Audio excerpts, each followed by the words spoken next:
Okay, sabi rito po sa balita, majority of Pinoys back rejoining the ICC according to Okta survey, 'di ba? So, napansin ko lang po in the past few weeks, paulit-ulit na lamang tong mga ganitong klaseng narratives ng pagbabalik ng Pilipinas sa ICC.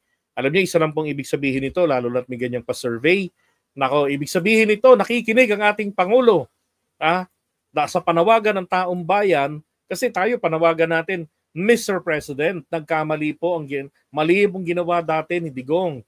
So ngayong ikaw po ang Pangulo ng bansa natin, itama nyo naman po yung kanyang maling ginawa noon. Di ba? Oh, yun ang inano natin. I-correct yun po, Mr. President, yung ginawa ni Duterte noon. At eto na nga po yung maganda ngayon. Di ba? Si PBBM, ang sabi rito sa balita, Marcos hears public opinion on rejoining ICC. Yan. Sabi rito ni si Attorney Claire, sabi niya, sa ngayon po ay hindi pa po natin pag-uusapan yan, hindi pa po nababanggit ng Pangulo. Pero yung mga ganitong sentimiento po ng ating mga kababayan ay dinidinig naman po ng ating Pangulo. So tingnan na lamang po natin sa mga susunod na araw kung ano po ang magiging saloobin ng Pangulo sa pag-rejoin sa ICC. Yan. Kasi ang iniisip ko po dito, bakit meron tayong mga ganitong klase na mga mind conditioning, may survey pa, at paulit-ulit na lumalabas sa mga balita, baka po pagdating ng ating ng SONA ni PBBM, isa ho itong maging malapogo, di ba? Na sorpresang pasabog ni PBBM. Na inunahan ko rito. Kahit na, di ba? Importante po, itama ni PBBM. Di ba? Kailangan balikan ni PBBM. Sabi ni mga karons, bakit mag-rejoin sa ICC? Ito rin po yung tanong ko. Bakit po ba tayo sumali sa ICC noon? Di ba? At kabilang po dyan si PBBM ng 2011 sa mga pumirma po sa committee report para sa ratification ng ICC. Sabi, paano yan? Pag ba tayo bumalik na sa ICC ay pwede na tayong mag-host kay Digong para sa interim release? Pwede po tayong mag-host sa kanya para sa kanyang interim release. Ang tanong lang ay ito, pwede po ba tayong pagkatiwalaan ng ICC? Kasi po pwede pong bago umalis si PBBM sa pwesto, ibalik niya tayo sa ICC. Pwede naman po. Di ba? I-anunsyo niya yan. Pagdating ng SONA, sabihin ng Pangulo, naalala ko pa dati, ako ay isa sa mga pumirma sa ratification nito. Diba? At mga malalaking mga ekonomiya, mga mauunlad na mga bansa. Diba? So, kasali dito sa ICC, kabilang dito. Ang layunin ng ICC para mapigilan yung pagkakaroon ng isang tyrant, isang malupit na leader, mamamatay tao. Di ba? Para matakot ito. Na gawin ng mga hindi magagandang bagay na yan. Kaya, di ba? Maisip naman ng Pangulo natin, ang rationale na yan, ibalik niya tayo. Napakadali naman po ng gagawin ni PBBM. Napakasimple lang. Susulatan lang ni PBBM ang Secretary General ng United Nations. Nasasabihin niya, inaando ko na ang ginawa ni Duterte na pag-alis sa Pilipinas sa ICC. So dapat po matuwa ang mga Duterte dyan. Uy, nako. Diba? Pwede na tayo mag-host kay Digong kasi member na tayo uli ng ICC. Kahit naman sabihin ng Pangulo natin na okay, we consider na i-host si Duterte kapag pinagbigyan sa kanyang interim release. Pero ako po'y naniniwala hindi po tayo pagkakatiwalaan ng ICC. Bakit kanyo? Dito po sa Pilipinas, di ba sinabi ni Attorney Conti, napansin ng ICC mula sa mga pananalita ni Digong pagkapanalo niya ng pagka-mayor, yung mga pananalita nito na Sara, nila Hanilet, nakikita nila, pati yung mga supporters, na ito yung tipong pag nakalabas na ng ICC, hindi na to magpapakita uli. At magdudulot pa yan ng malaking gulo na naman sa Pilipinas. Kaya kahit mag-certify si PBBM na hino-host si Digong, hindi po yan naaprubahan ng ICC. Okay? So yun ang sagot ko dyan. Hindi tayo mapagkakatiwalaan ng ICC. Hindi dahil po sa ating Pangulo, bagkos mismo dahil po sa mga Duterte. At isang beses lang pwedeng mag-request ng interim release, hindi forever. Na kapag na-deny na, file na naman uli ng panibago kasi may bagong bansang nakita na umuo. Hindi naman po pwede yun. Kasi tiwala ang pinag-uusapan dito eh. Hindi po yung opportunity na pwede kang mag-file for interim release. Tiwala. Consistently na hindi kinikilala ng mga Duterte at mismo ni Digong ang kapangyarihan ng ICC. Kaya kapag yan ay pinalaya nila, ay nako, sakit ng ulo yan. Yan ang sabi nila, hindi kami naniniwala. Paniwala namin, ito yung tao na pag nakalabas ng ICC, hindi na to magpapakita per Attorney Conti. Diba? So maganda yan. Pero yung survey na to, April 22 to 24, 57% ng mga Filipinos pabor sa pagbalik ng Pilipinas. Baka ho ngayon hindi na ho 57% lang yan. Baka mas mataas na yan. Diba? Dito lang ako nagulat bakit parang paulit-ulit itong narrative na to? No? Tapos isang survey lang yung pinagbabasihan. So malamang sa malamang ito, pinaplano na yan ng Pangulo natin. Diba? Kumukuha na lang, mind conditioning, kumbaga, kumukuha ito ng public support na oras na ginawa niya yan, then wala nang makakapalag. Isa pa, ano naman magiging epekto nito kay Duterte? Hindi naman ito ikamamatay ng kahit na isang DDS kapag tayo ay bibinalik ng Pangulo. Di ba? Mainam nga yun, ibalik niya tayo tapos magkaroon tayo ng batas. Na it will take 10 years or 20 years bago uli pwedeng umalis ang Pilipinas sa ICC. Alam niyo, kabubuhan po yung sinasabi ng argumento ng iba na ang ICC, dinidiktahan nito ng ating soberanya. Yung ibig sabihin ng soberanya, kapangyarihan na makapamahala. Hindi naman po naapektuhan ng pagpapatakbo ng day-to-day business ng ating bansa nung member pa tayo ng ICC. Di ba? Wala pong mga taga-ICC ang nasa tabi ni Duterte sa Malacanang. Mga alipores niya, chicks ang katabi niya doon. Wala pong mga dayuhan na nagsasabi ng ganito mapatakbo yung Pilipinas. Wala hong ganun. Hindi rin po niya naaapektuhan ang ating judicial system. Bakit hindi nagreklamo ang mga taga-Supreme Court? Di ba? Kabubuhan ng mga... Diyos ko, paalala ko lang yung mga dating nakapanig pa ako sa mga DDS nung panahon ni Digong. Pag pinakikinggan ko yung mga explanation nila, papataas na lang yung kilay kong putol Pero saan nanggaling yun sinasabi nila? Na ang ICC binuo para kontrolin ng mga Western countries ulit yung mga maliliit na mga bansa na dati ay hawak nila. Sabi ko, napaka bobo ng ganung paliwanag. No. 'Di ba? Kasi mayroong malinaw na rationale behind bakit merong ICC. Bakit ito binuo? At malinaw ang paliwanag diyan ni Harry Roque noon. Kaya lang nung maging DDS si Harry Roque, naku, napakasama na pala ng kanyang mga sinasabi diyan laban diyan sa ICC. Kasi kontra sa kanyang poon, Digong. 'Di ba? Ay nako.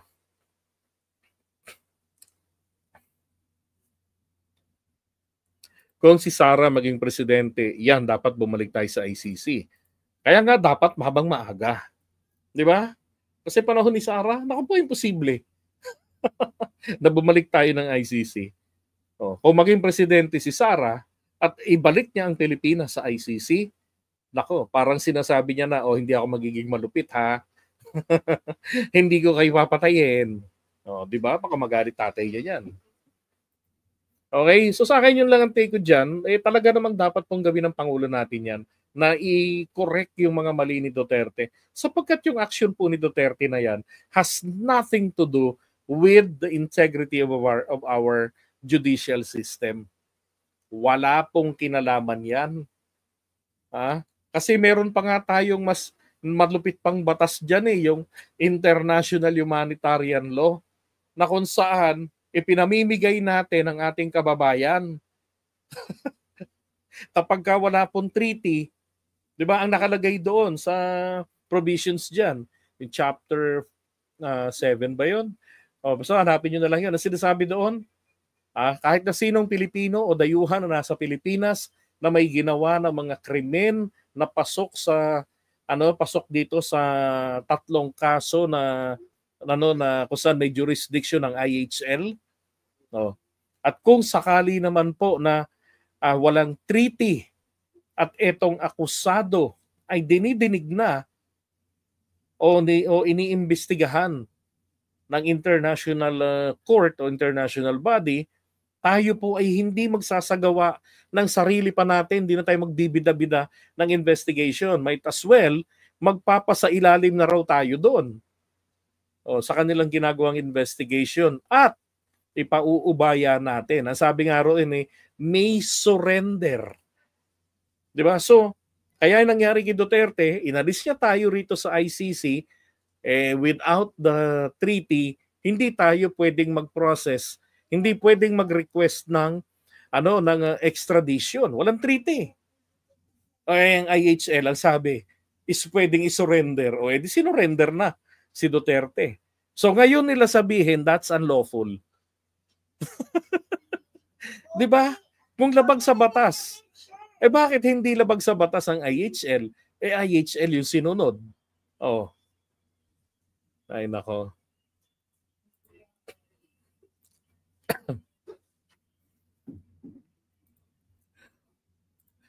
Hindi na po dapat pakawalan yan dahil kapangyarihan ng mahal na Panginoong Diyos ang pumapatnubay na ngayon na naigupang tuluyang makamit ng mga biktima sa judicial killing sa war on drugs during his presidency. And take note, hindi lang po, not just during his presidency, even before yung mga EGK cases niya po.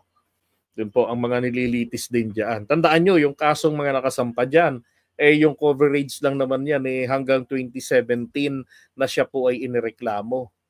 Kasi hindi naman pwedeng mag-file ka ng kaso na futuristic. At kabilang rito yung mga papatayin pa. Hindi naman po pwede yung ganon. Okay? Hanggang 2019. Alright, so iwan na natin to. Eto, panghuli.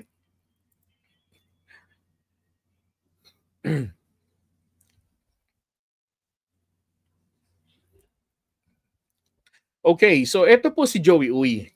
Grabe, no? Chinese talaga itsura niya ni Joey Uy. Bagamat siya po ay half Filipino. Ang nanay niya ay pure-blooded Filipina. Ang tatay niya po ang purong Chinese. At pinanganak ito sometime in 1960s. 5 years old na po siya nung naging naturalized Filipino citizen ng tatay niya. Ang nanay niya ay natural-born Filipino citizen. Pero nang pinanganak siya kasi ay under ng 1935 Constitution na ang citizenship ay hindi po katulad ng provision ng 1987 Constitution nang sinasabi kapag isa sa mga magulang mo ay Pilipino, therefore ikaw ay natural-born Filipino citizen. Ganon. So, dito, naturalize din po etong si Joey Uy kahit na half Pinoy siya. So kapag naturalize, hindi masasabing natural-born Filipino citizen. Ang sabi nga ng mga definition dyan, ang natural-born Filipino citizen, ito yung wala nang kinailangan gawin to perfect his nationality or his citizenship. Diba? So, ang ginawa po niya ay umakyat na po siya sa Korte Suprema. Yan. Ngayong araw, iniakyat na namin ang aming kaso sa Korte Suprema at kami ay umaasa na mabibigyan ng hustisya ang tinig ng mamamayan at sa huli ay marisolba ang lahat ng isyong may kinalaman sa aking pagiging natural-born citizen ng ating mahal na bansa. Sabi niya. Kasi ang issue kasi rin dito, bakit sa 1987 Constitution ay bakit ang ginagamit pa natin basihan ay ang 1935 Constitution? Dapat 'di ba merong retroactive effect? Problema po, wala pong batas. Wala itong ating 1987 Constitution, wala po itong retroactive effect. Okay? Kaya hanggang mamatay itong mga taong covered ng 1935, 1973 Constitution, wala pong magagawa. Talagang iiral at iiral yun sa kanila. Kung ano ang sinasabi ng mga ito sa citizenship nila, yun at yun ang magpiprevail. Even we already have the 1987 Constitution. Sabi rito, special statement daw. Marami po ang lubhang na bahala at nagkaroon ng kalituhan sa inilabas na resolution ng COMELEC patungkol sa di umano'y aking questionable pagkamamamayan. Ipinanganak ako sa Santa Mesa, Manila. Ang aking ama ay naturalized Filipino, ngunit ang aking ina natural-born Filipino. Kung ang inyong ina ay natural-born Filipino, natural-born at ang Pilipinas ang iyong lupang sinilangan, di ba natural-born Filipino ka? 1987 Constitution, absolutely yes. Pero 1935 Constitution siya pinanganak, kaya po ang sinasabi nga doon, ulitin ko lang, ay hindi po applicable sa kanya ang yes para sa 1987 Constitution. Sapagkat under that Constitution ng 1935, ang tatay ang nagpapamana ng citizenship. Ang nanay hindi ho.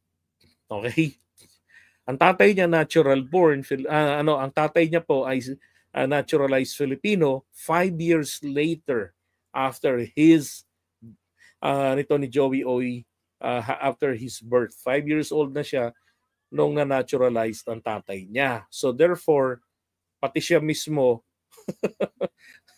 ay mukhang nagpa-naturalize din ito. Hindi siya natural born Filipino. Ako po ay Pilipino. Hindi niya binabanggit kasi yung taon eh. Loko-loko rin yung abogado ni Joey Uy. Dapat binabanggit nila yung taon. Dapat para hindi nagkakaroon ng kalituhan, ay dapat po, ang ginagawa nila, binabanggit nila yung taon. Yan, 5 years old na siya nang ma-naturalize ang tatay niya. So malinaw, naturalized lang siya. Hindi pa nga tayo nakakasiguro, baka Chinese pa rin siya. Kasi ang tanong, nagpa-naturalize ba si Joey Uy? Kasi kung na-naturalize ang tatay niya, dapat gumamit pa rin siya ng legal action ng naturalization para sa sarili niya. Nagpa-naturalized ba siya?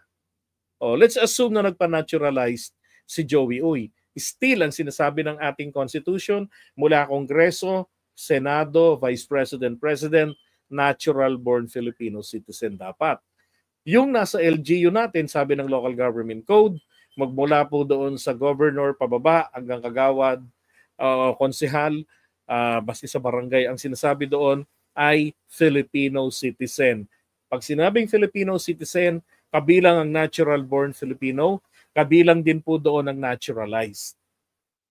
Basta may Pilipino sa kanyang citizenship. Ito po, lumaki, nag-aral, naninirahan, nagsilbi at patuloy akong magsisilbi sa aking mahal na lungsod ng Maynila bilang konsehal ng ilang termino. Mula pa noong 2004. Nagsalita na po ang mga mamamayan ng ika-6 na distrito kung sino ang nais silang maging kinatawan sa Kongreso sa pamamagitan ng isang malaya at demokratikong paraan. Demokratikong halalan. Sana naman po ay mapakinggan ang kanilang boses. Alam nyo, this is immaterial, yung boses ng taong bayan. Bakit? Kasi Ang pinagbabasihan po dito ay ang titik ng batas. Ang titik ng batas ang nagsasabi, natural born Filipino ka ba? Ang dokumento, ang katibayan ng kanyang pagkamamamayan, siya po ay isang naturalized Filipino citizen na may dugong Pinoy. Di ba? Ang nagpapa-conflict kasi rito yung 1935 Constitution eh. At saka yung, yung naturalization. Sana ang tatay niya kasi nagpa-naturalize po bago pa nag-asawa. Para nung magkaanak, di ba? Eh di natural born Filipino na ang kanyang anak na si Joey Uy. Oh, ito sabing Vox Populi, Vox Dei. This is immaterial. The voice of the people, the voice of God. Diba? Hindi yan ang pwedeng maging basehan. Kasi lahat na lang pala ng mali kapag nakakuha ng maraming boto. Eh dapat nang pagbigyan, talikuran na yung batas.